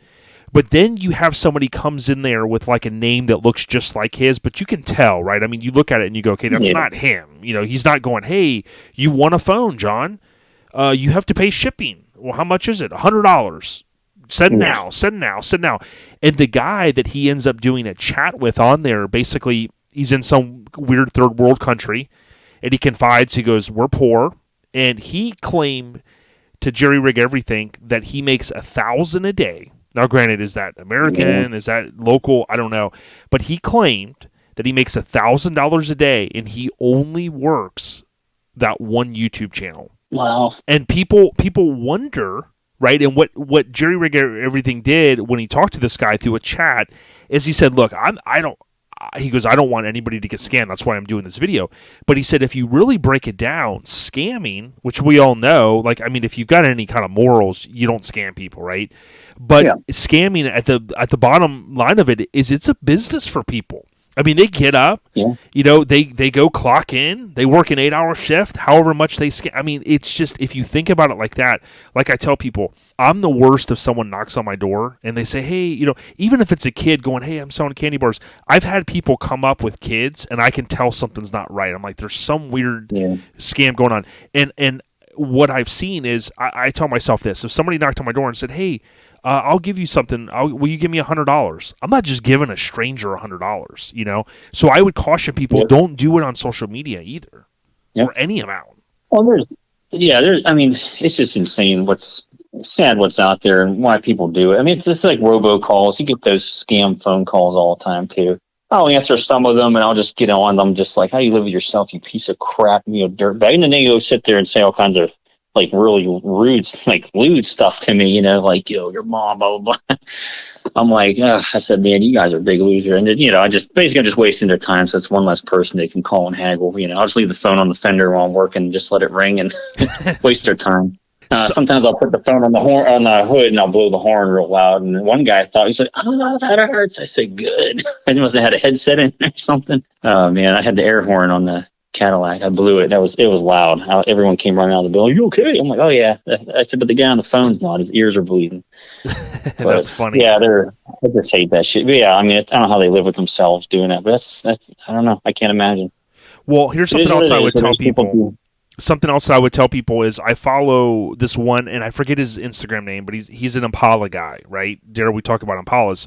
Love Impalas, but this guy has a real successful business, and he said, you'd imagine, John, like you get busy, right? With your day-to-day pulling parts and everything. Well, this guy basically said, dude, he goes, he's a seller, and he got scammed. Okay, so what happened? What he told the story, and I'm not a huge Cash App. I think I've used it now a couple times. But what I believe that he said is that when you set up a Cash App account, your account is automatically, it's not a private account. So he said somehow, he goes, man, I was busy. We were getting ready to go on vacation. And I had this guy that had placed this order. He goes, a legitimate guy that I deal with placed an order. Well, what happened is somebody went and looked at his Cash App, like they could see all of his transactions, right? Because his profile wasn't, I guess, private. Well, the person saw this, like, however much, $800, $3,000, whatever it was, this transaction. Well, the scammer reaches out to him and says, hey, man, I hate to do this. I need these parts really bad, and I just found a guy locally. Is there any way, I know we've done business a whole bunch. Can you refund me, right? So somehow, and I don't know how it ended up working, but the guy said, this guy that has sold a ton of parts, somehow the guy was able to, like, send him a request for a refund. Well, when he refunded the guy, which, again, this was not the guy that bought the parts, it went back to the scammer. And he was like, dude, he goes, I do my due diligence. And he goes, I just, for some reason, it was like the hustle and bustle of the day. So I tell people, too, like, I'm skeptical of any little thing. And when you're talking about money, I don't want to lose a quarter, let alone hundreds of dollars. Yeah. Oh yeah. Same thing with refunds with me. I mean, I'm not being a dick, but if it takes a couple of days, there's a reason for that. I want to make sure. I'll get your phone number. I'll call you just to make sure, like, what happened here that you want this sent back? Is that right? Or why are you sending me a different address to send this money back to? I said, it's going to take me a couple of days. I said, because I want to make sure you're, if it's not just me simply refunding to the same person, like, oh, I had my friend do it. You had to send it to this one. I said, nah. I said, I'm not doing anything till the part comes back, period. I said, so unless the part's in my hand, I'm not refunding you at all. And once or twice, I never got anything back. So I feel like those people were hacked or scammed or something happened to them, and they were doing the same thing, Exactly. Trying to get me to send money back on the wrong account. I said, nah. That's never happened, luckily, but I think because I'm kind of always aware of that, but a lot of people wouldn't. They think like, oh, okay, I'll send your money back right away. I'm really upset, it wasn't right, whatever. And then, I just don't like that. Someone else paid, you want me to refund somebody else. Now I'll refund whoever paid, then you can get the money off of them. I said, but no, I'm doing nothing until the part comes back. I said, period. Yeah. And sometimes parts don't show up, I'm like, no, there you go. You can get your money back and they disappear. Yeah. A friend of mine that I've had on the truck podcast, Sean, he's a 20-something year veteran in the U.S. military, and he has a company called Rad BMX Builds in Arizona. And he has done some YouTube videos about the whole BMX stuff and how people are getting scammed. And this is the importance of it. He often said, he goes, look, I can't respond to every single person. He's got over 100,000 followers now, right?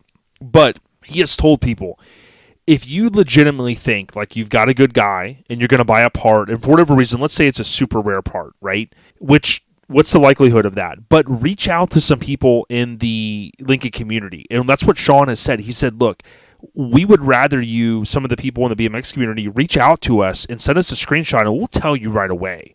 And like I said, if I look at the profile, I block these guys all the time, all day on my truck podcast. Yeah. And what I would tell people to do, right, John, is if I look at it like this, if somebody's soliciting to you to buy a part, why are they coming to you, right? I mean, I guarantee you nor Chris Dunn or Mario or some of these guys that are selling parts or Tony Bolin, you don't have enough time in the day to just randomly go to people on Instagram and go, hey, do you need a bumper for your car? Oh, you just happen to need a bumper? Send me $800 and I'll send it. Like, just be cautious that when people are reaching out to you, they're reaching out to you for a reason. They're trying to scam in most cases, I would say. Yep, absolutely. Yeah, I mean, that's for sure true. Yeah. I mean, and if I'm going to do that, then I obviously tell them who I am. Here's my page. Go there first, look me up. This page is from 2016, I'm legit, But if you go see my page, you can tell it's not scammy. I stopped doing pictures of parts because no one cared about them. Instagram's different than Facebook. Sure. So I just started posting cars, and then all of a sudden the likes go through the roof and everyone follows you, this and that. So yeah, I do part, but Instagram's more just like it's not, I mean, people know I do parts, but only because they probably follow me on Facebook, which is more, I would say, obviously a parts, obviously I do parts there. You go on Instagram, you can't tell. Right. Except for my description says, Stinkin Lincoln parts, other than that, you wouldn't know. So Instagram sales are not like Facebook sales. So Instagram's more like a popularity contest. I wouldn't buy nothing through Instagram. I think that's a terrible idea. Like, because you can hide so much in there, and you can be anybody you want. You can change your name. It's a perfect place for a scammer. It's a playground up there. So these guys that have, I got parts. Parts don't just show up overnight. You don't just have a whole business full of parts. 2 months ago or 3 months ago. Not even in a year. Especially all for the parts Lincolns. they're showing. Yeah. Not to mention they're showing my parts and Felix's parts and everybody else's parts. And cars that were, sold years ago that they're saying they're parting out now. I said, that's bullshit. I know exactly where that car is, and it's not yours. So, I mean, if you just do your homework, it's not that hard. I mean, Instagram's a terrible place I do make sales through Instagram, but these people know me, I'm pretty sure, through Facebook mostly. Sure. Facebook's safer. I don't see as much scam and stuff, but you see them on the page, like even, the 60s Continental parts page. Yep. You see the scammers on there all the time. That's different, but they're not literally contacting you directly. They don't have their own pages. They're just posting on our pages. You know what I mean? It's a little different when it's a post versus an entire page dedicated to scamming people. But they are taking over the posts. So Facebook, they post crap, like individual posts in people's pages. And then Instagram, they have their own damn accounts. So it's two different kinds of people here. People looking for people who have parts on Instagram, which is dumb. Then, Facebook, they're just going, hey, there's a page. I'm just gonna go on here and say I have this car and there's that burgundy 66 convertible over now. That's got to be a scam. I know whose car that was years ago, and I think those pictures are from years ago. So I know the guy's not parting that damn thing out. I think it's a scam. But it's funny though. I've been accused of by some people, not some people, one person, that I literally have blamed people who aren't scammers for being scammers. I'm like, well, hey, man, I said, if you got red flags and your profile's 2 months old, here's my list, okay? They turn off commenting. There's red flag number 1, which is what this other guy does with the 66. Okay, so even if he seems legit as hell, don't turn off commenting because then you seem like a scammer. Message me only, Right, because people then can't go, hey, because what they want to do, right, this guy's real quick. A scammer. Yeah, right. So all I do is take a screenshot and then post right above there and say this guy's a scammer. It's like there's other ways around it, but yeah, it's more work. People might not be more apt to do it. So, but yeah, normally just say, hey, guy's a scammer or beware, watch what you're doing. I said, it's better for me to say something. If you look scammy or you sound scammy, you should be called a scammer. So you should do a better job proving you're not. Then you won't be called it. I said, I've never been called a scammer. You know why? Because I speak the word, the lingo, the Lincoln part. I say what the people need. I give them the info, the details they need to know that I'm a real Lincoln person. I'm not just sitting here saying, I have parts, message me directly for discussion. The lingo they're using is crazy. It's not even normal English. I know nobody talks like that. Here's one is, up for discussion is this 62 sedan. It is available for price. Up for discussion. Like what?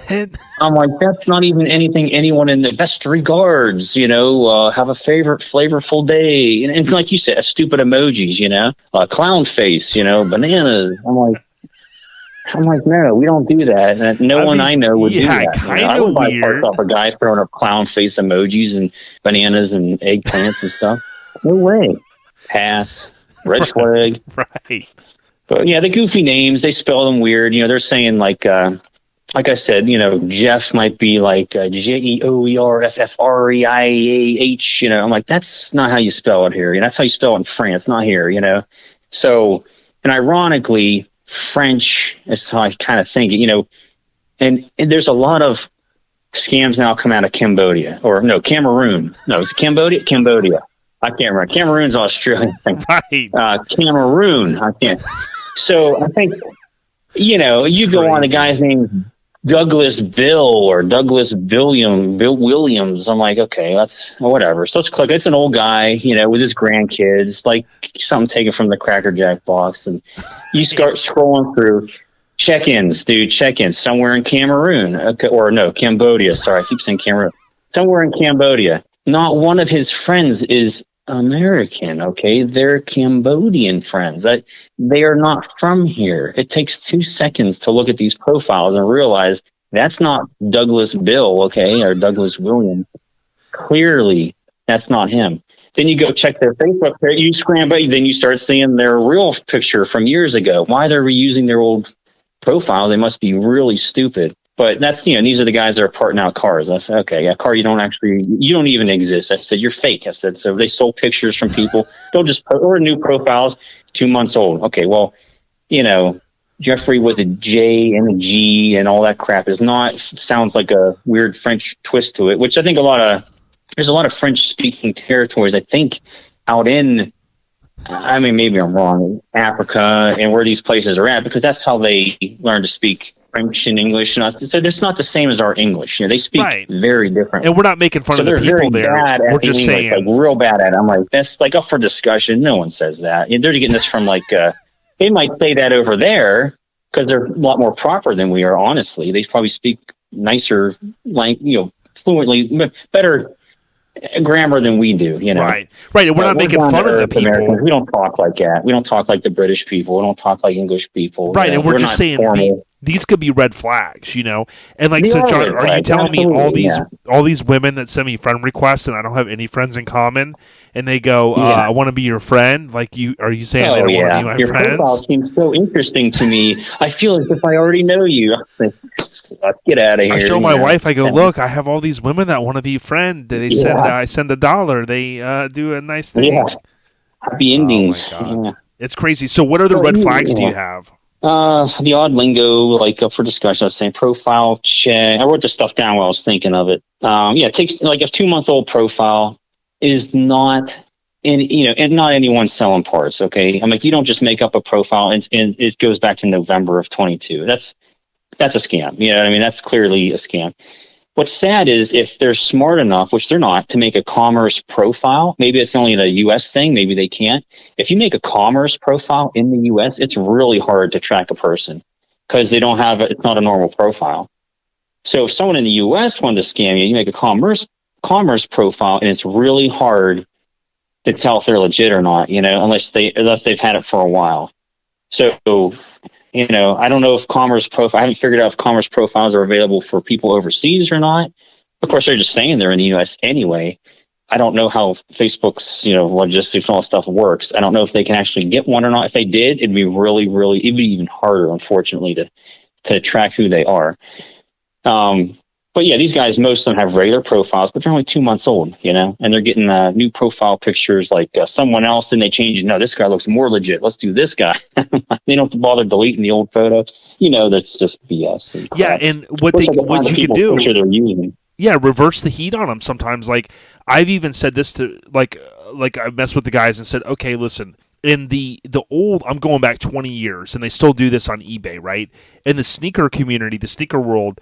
Back even in 2000, if you posted a pair of like rare sneakers, it was like a lot of guys would take a piece of paper and they would write their eBay name on it. It would be like at so and so, right? And you would take a photo with that, right?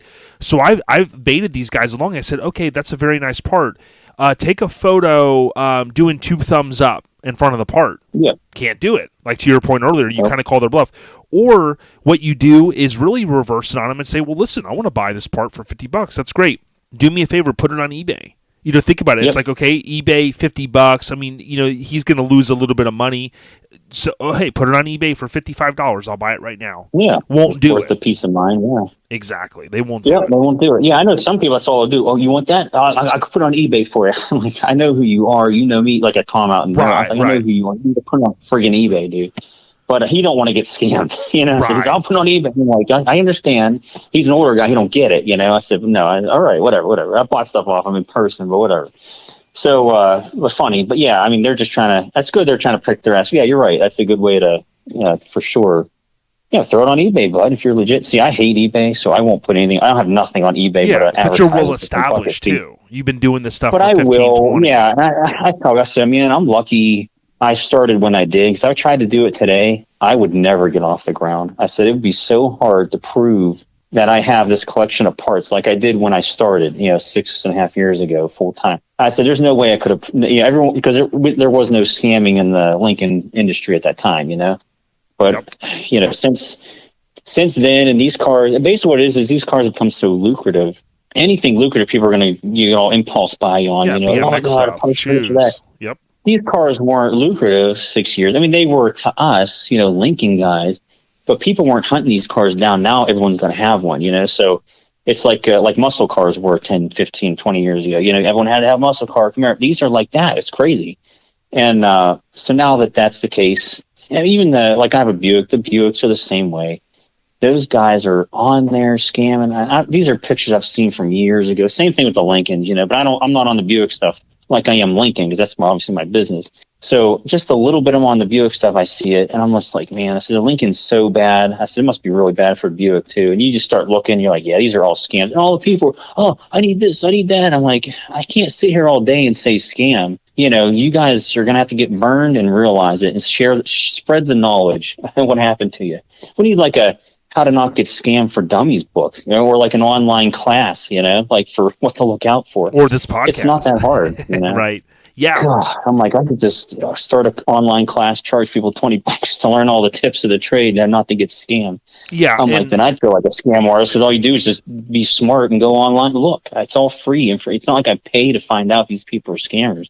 Yeah, and you have to be careful too, because this is a little bit broader topic, but like, for instance, I see, and I know it happens where people sell these Instagram accounts, right? And you'll see a lot of people, I'm not going to say for what part of the country or the world they're from, they'll end up and they'll have a Lincoln, or excuse me, they'll have an Instagram page that'll be like American_classics, right? And you look and you're like, oh, cool, man. They put a Lincoln on there, right? And then you look at it, and it's basically like, what happens is in the social media world is someone will create an account, they'll buy followers, right?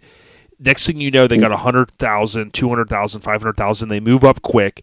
They're constantly just, all they do is reshare other people's content. That's all they do. And then if they got 100,000 plus followers, they'll sell that account. They'll sell it to another guy that's like got money that like wants to be the man. And then, who knows, they might be selling it for 50 grand. And then so you'll end up with some of these accounts that you'll look at and you're like, man, they got 200,000 followers. And a lot of people think like, man, that's legit. But I see them, and you look at what they post. Sometimes it's not even an American, and it'll be like American classic car.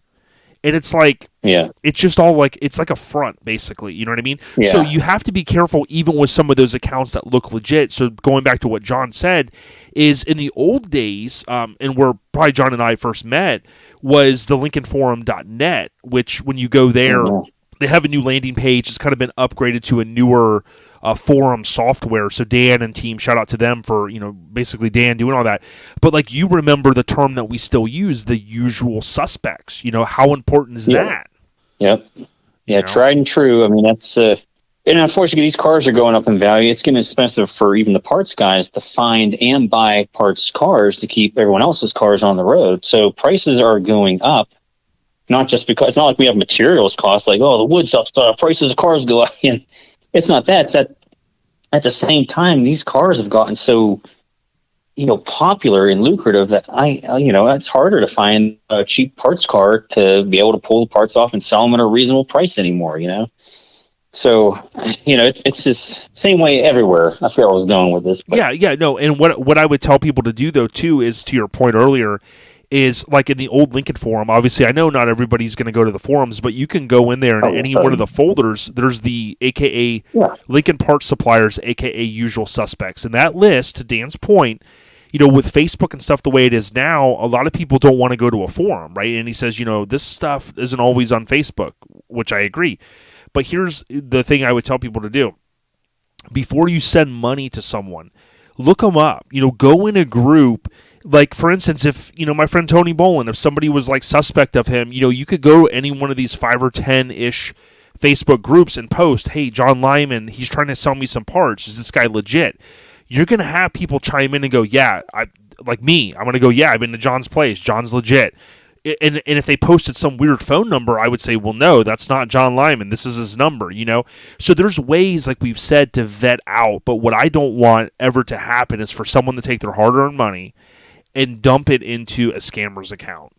Yeah. Well, I had one person say I won't say no names. We all know who he is. Right. Just as a joke, I said, but that's not a really good joke. I said, because, bad news travels fast. I said, so why would you sit there and call me that? He says, well, you call people who aren't a scammer. A scammer says, show me who. I said, I'll rebuttal if you can prove it to me, I will gladly say. I said, if you act like a scammer and you seem like one and your profile's new, I said, how would you know? I said, if you can prove it, I'll go back on it. I said, but most of the people I call scammer are scammers. I said, recently, one guy was like, hey, looking for a Lincoln. He used a picture that a scammer was just using the other day. So I assumed, just seeing it was that guy. So I hurried up. I was like, oh, shit, report this a-hole for someone who wants to buy parts off this car. Then I read it. I was like, oh, you're looking for a 64. I was like, well, that's the wrong picture to use, buddy. I said, because that car sold years ago. That picture is now 6 years old. I said, that car is, I know where it's at. It's not, I said, but scammers are using it saying they're going to part this car out and this and that. I said, you used the wrong picture to say you're looking for a car. I said, of all pictures, I said, sorry, I accidentally reported you. I said, but I don't think anyone's going to do anything on that page anyway. No one gives a shit. Half the pages are unmonitored anymore. They're just like a free for all. So yeah, you got to be careful on the pages you go on. If they're not properly monitored, if the admin's not getting on there saying, hey, it should be sticky at the top, or something that's like, where it says what this group is, it should say, hey, notice we're on here, twice a week, weeding out the scammers, or make a post every week saying, hey, find new scammers, let me know and I'll remove them. And the guys who don't give a crap, and those pages, they're still up days after they're reported, or you reported them, get off the page. There's no need to be on it. Yeah, it's just close down the group. Kind of crap. Close down the group. Yeah, exactly. And the pages too. So the admins left this page months ago. They haven't done a thing to it. It's just filled with scammers. I made my own new page up. You got these new pages showing up, but you got to prove you're not, a scammer, and it's just hard to do. It's just. I get tired of reporting. Like I said, I got things to do. I don't have all day to sit here and just report people all the time. But if I'm on and I see it, I'll do it because I don't want my customers getting screwed over because some of them honestly don't know any better, I'm like, those are the good old boys. There's a reason why we're the good old boys. Like you said, the usual suspects. You're not going to see these guys' names on there. I said, ever. I said, because they're not legit. They don't have phone numbers. You can't, even if you do call them, it's still a scam. They'll never meet with you. They'll never send you, cell phone pictures of the parts or nothing. So I'm real careful. I honestly thought I got scammed a couple of weeks ago. I bought something, paid a lot of money for it, but I knew the guy. I was like, what the hell? I was like, no, I know him. He asked for parts a couple of years ago. He should be legit. And sure enough, man, dude, he like ghosted me after I paid for it. I'm like, what the hell? I'm like, I can't believe I just got scammed. I said, by someone who asked for parts. Really? I was like, the guy must have a major drug problem to do this. So I was like, to do that and screw someone over. But he's on there saying, no, it's sold. Blah, blah. I'm like, what the hell, dude? I didn't hear from him for days. He said he sent it, didn't send it. I was getting real just upset, not worried, but just upset. Like, how the hell did I let this happen? But sure enough, he goes, oh, I'm so sorry. I was busy. I said, okay. I said, because I talked to him. I asked him the questions. I sent him, send me more photos. Everything was legit, but I couldn't. But because of today's world, you can't help but feel like shit. I think I just got screwed. And I said, I can't believe it, by someone that even asked me for parts a couple years ago. It's just nuts. What kind of world we live in? It's a sick world. And but turns out it was legit. It showed up. I was like, oh, okay, I got it. I was ready to blast him. I was just like ready to say, what the hell, dude? I had to go on his page and say, what? Get back to me. Where's my tracking number?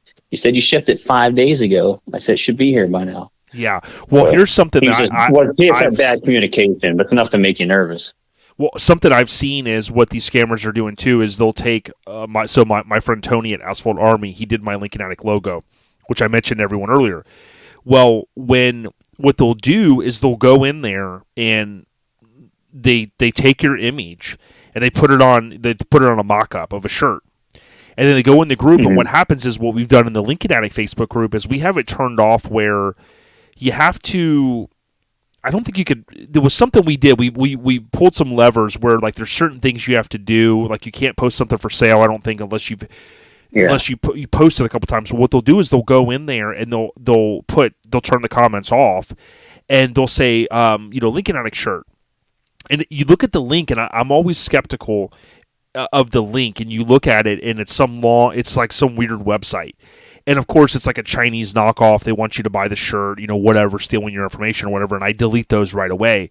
But what they'll do sometimes is they'll post something in there because they have to do sometimes so many posts before they can do certain interactions, and they'll get around that by doing these like fake ghost type posts. And so when you see that stuff, what I would either do is, like to your point, I would report it. Tony Boland helps me a lot in ours. He goes in there every day. I was like, I don't have that much time to go on Facebook. But if you do, or of an old group that's kind of like basically the Wild Wild West, try to get with the person that runs the group and say, for the love of God, if you're not going to moderate it, just shut it down, man. Yep. Yeah, it's called a lost cause. Yep. And you wish you could make a note on there, say this place is a bust, dude. But the stuff on Facebook just gets scrolled to the bottom so fast. Every time you go on a page, sometimes you don't even know what page you're on, You just see it in your feed and you just go, oh, this or that. You don't even pay attention if it's the buy sell parts one or the 60s Continental page or the, Lincoln Enthusiast page. You don't know what page you're on half the time, Then you're like, well, which one of these was the crappy one?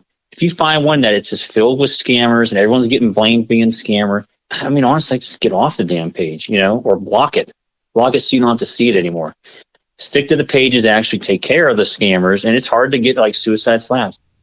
Kind of hard to get in there without being an owner, Yep. If you're an owner, you could probably belong to that page, just because that's where you're gonna. And that this list is up there of trusted vendors. It's there. It's at the top. I think Pat Tian and Richard One Boss, all those guys, they do a good job on that page. Everything's there. So the list is there for all the vendors that are tried and true. Some, I know I've heard of them, but it's good to see that they're legit because in case I have to get something off of them, so these are people that they've all dealt with and know are legit and true. And none of these guys with these goofy names are on there. You just wish you could have like you buy a Lincoln, here's a little handbook on here's, how not to get scammed. Go on Suicide Slab, join the Lincoln forum, talk to only a certain amount of people that can lead you in the right direction. There's no handbook to this crap because it changes every day. So people do got to learn the hard way, but it's sad because scamming's been around forever. Yep.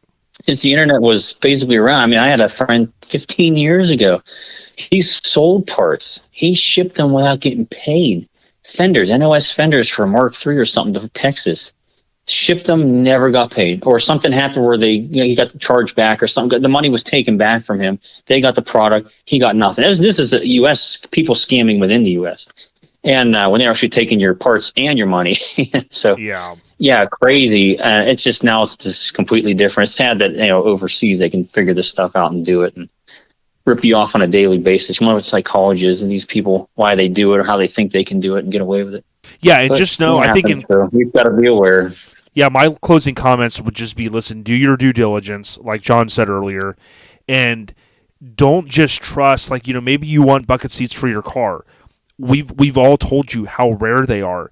Just know, pick up the phone and call John or call Lincoln Land or call someone and say, hey, do you have a set? Okay, and like what I used to always do, and I still do, I kind of shop around a little bit. Like if I really want something and somebody's got $5,000 on something and someone's got $3,000, you shop around, but you're calling them, right? You're checking and you're touching base, you're calling their number listed on their website or their Facebook page and things like that. You're interacting with them. Don't just accept that someone's going to reach out to you and market to you and say, hey, I sell you a nice fender. Oh, great. I'd love to have a fender. Okay, send me the money.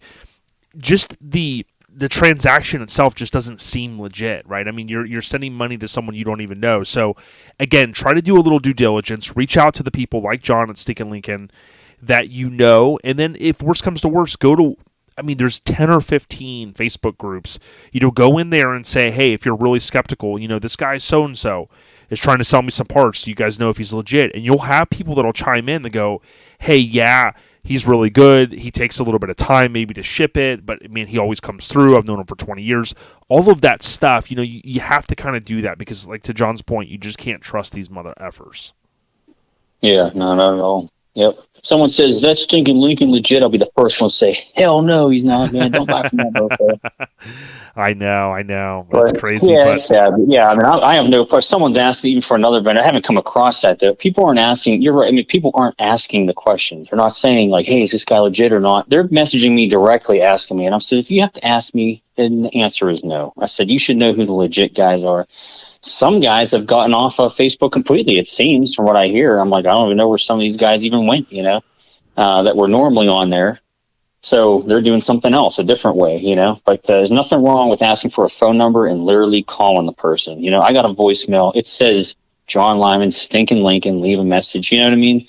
Scammer's not going to do that. He's not going to be able to do that, So, yeah, lingo is a big thing. You talk, even if they get you a phone number, which I have literally seen that they had phone numbers. And you can literally call the phone number, but then they're all real busy driving, or I don't know how they do it, but they're scammers. You've already decided, but you call the number anyway, and they do answer the damn phone. It's an American number. I don't understand that yet, but it's happened. And I says, you know what, buddy, I'm down the street from you. I'll go grab that part right now. Oh, I'm not there. I drive in truck, I'm not there. I says, well, that's ridiculous. Oh, no, you know what? The guy reverted to texting. So if they're going to, if they refuse to answer, say, hey, missed your call, text me. That's what it was. I had to text him. I couldn't even call the guy. I was trying to remember his voice. I didn't talk to him. But he texted no problem at all while he's, driving his truck. I said, I'm here, man. I said, you just posted this thing for sale. Literally, why would you post something if you're not home to sell it? I said, I'm here with the cash. I'm like 10 miles from your zip code. Like, where are you at?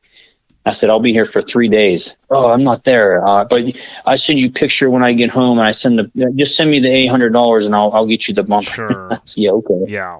I said, I don't want to pay for shipping. I'm here already. And, that's what they texted, did not call. They wouldn't answer the phone. That's what it was. Yep. Yeah. And no voicemail, of course. Just call, and if they don't answer, screw it. Yeah, move on. Yeah. Yeah, the last comment I'll make is that, even for a lot of this can even spill over to the cars. Like I've been doing these listing reviews on my YouTube channel, and there was a guy going back several months ago. I don't want to beat a dead horse, but he had this red 65 that he posted for sale, and I didn't even say anything negative about it. Somebody was just like, those cars aren't worth $70,000. And all I was saying was, if you go look at the Haggerty price guide, if something falls within this nice of a car, certainly it is. It can be worth that much money. And the guy immediately started attacking me, messaging me, you don't know what you're talking about. Oh, I remember that. So I'm going, okay, hold on. I'm not. It's funny, I know who that was, yeah. Yeah, and I'm like, I'm not attacking you. Like if somebody, now granted, if he's getting beat up all day and then maybe he misconstrued my thing, but when someone starts attacking you and this and that, that's when I say, hey, look, if somebody's selling a part or a car, it's on, think about it, what we're on social media. Someone should be able to go on there and say, hey, I got a question. Like, and if someone starts attacking you, we see it on, I follow a lot of listings on Bring a Trailer. And Bring a Trailer, I'm noticing, like, with the chat at the bottom, there's a lot of people that, like, may not be buying a car, but they love participating in the chat. And there was a guy recently that had a car that seemed like a pretty solid vert. And think about this for a second. Somebody was like, hey, I want to come take a look at it. And the guy was kind of like, I don't really want to have anybody come to my house that I don't know. Yeah. Right? So, but you would think about it, like in the Facebook world, you would post a car and somebody's like, hey, can I come look at it? And you go, yeah, absolutely, right? I mean, you couldn't imagine. But this guy was like, well, I have it on an auction site. I have all these photos. Like, to him, it was kind of weird. Like, why does a stranger want to come to my house? So you do have people that maybe don't fully understand and navigate all the waters of selling a car. But certainly, if you post a question or go, hey, listen, I'm a serious buyer. I want to buy this. I want to come look at it. And somebody goes, no, you can't. Or they start attacking you. Then you start to go, okay, well, listen, it may not be a bad guy. Maybe he's just weird. But don't buy a car that you can't go look at, you know? Yeah, especially if you're spending that kind of money. We know what it was on twice. You know, it was sold earlier, a couple months ago or something. Buyer didn't come through, so now it's back up again. Yep. You know, so you can't. You know, what's the reason for that? You know, what the hell? You know, yeah. I mean, I love the one comment that was in there. It goes, "So you want privacy, yet you put your car on a public website where millions of people can see it." So people are going to want to come. I was like, "You're damn right." I was like, you can't say that, like, no, you can't come see it. This is a sight unseen only. You know, if you're within ears, you should invite people to come over and look at it. They'll probably bid more, you know, or something, you know, like, hey, I know that car's worth, you know, 50. I think it's worth 60 or 70. At least I know I can bid it up. It's nicer than I thought. Or no, it's not as nice as I thought. I don't want to be pissed off. You know, why would you want that? You know? Yeah. I mean, more than likely it'll sell sight unseen. But if someone wants to come and look at it and they're a player, hell yeah. Well, why? Yeah, you can't especially if you're thinking about selling something for 40, 50 grand. Anytime I sell something locally, which I hate selling stuff now, I have so much stuff I could sell. My wife's like, get rid of this stuff. I don't like dealing with people. You know, you post something for 100 and they go, I'll give you 25. Delete. But when your messenger all day is going off. But anytime I have something small, I was trying to sell something on offer up one day. It was a real nice bike rack that holds 5 bikes. I always tell the people, hey, I'll meet you at Publix, right? Because I can always go to the Publix supermarket down here. Drive across over there, right? Boom. We're in a, you know, an easy to meet up location, right? They're not coming to my house, right? And then the guy was like, there was a miscommunication. He thought that like he offered like $25. I'm asking $150. So when he went to give me the money, he goes, you know, that was the deal, right? I go, well, what deal? And he goes, well, I offered this much. I was like, what are you talking about? And maybe it was a misunderstanding on but I was just like, look, man, I can't sell it for that much. Boom, you pack up, you leave. But I always feel more comfortable if it's something small, meeting in a different location. Now, seriously, if you have a car, you either need to be able to drive that car to said location or have it at a neutral location where someone can come look at it. Because, like we've always said and I've always preached, don't buy a car, especially across state line, without going to either see it or have someone go look at it. You have to get eyes on it, man. Every car I've bought, I've had eyes on, except for, well, no, I'm not. I knew the guy who owned it beforehand, so I knew the car was legit. I've always had eyes on the cars I buy. Always had a friend, a Lincoln guy.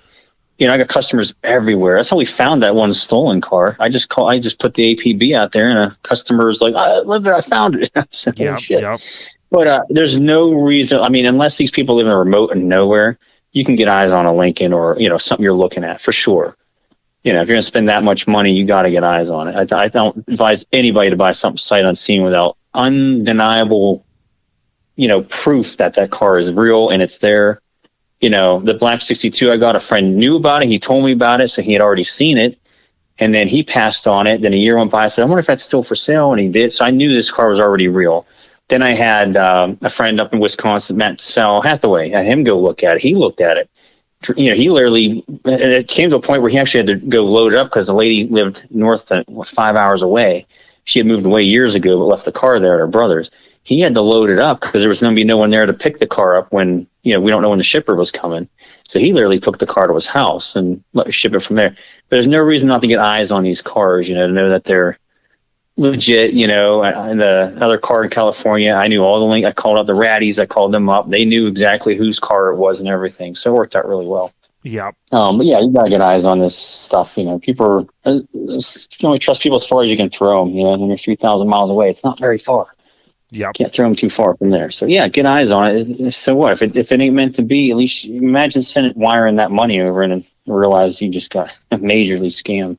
Oh yeah. Yeah, it's scary. Yeah, and the only exception... I'm skeptical still. I hate spending money sight unseen. It's scary. Yeah, and the only exception that I would say is, like, you know, if something was on eBay and you had hundreds of photos and you knew this car through someone, and you were like, okay, hey, I want to see all underneath it. I want to make sure there's no rust. I want to make sure, and again, there's some exceptions like that, but for the most part, I tell people do not buy without, because I mean, you and I both know that, and I said this, I think on one of my recent YouTube videos where, a Lincoln can bring a lot of joy to a family. Throw the kids in it, go cruise, get ice cream, go to the local car show. Life can be great, but life can also be different. You could talk your spouse into getting a classic car, and it's a rust bucket, and you're spending a lot of money on this thing. It can cause a lot of havoc. So I tell people, like, just be conscious of what you're getting into. And a lot of people, I had a conversation with someone recently. A lot of people will say, "Well, I'm going to resto mod it. I'm going to put an LS in it and stuff."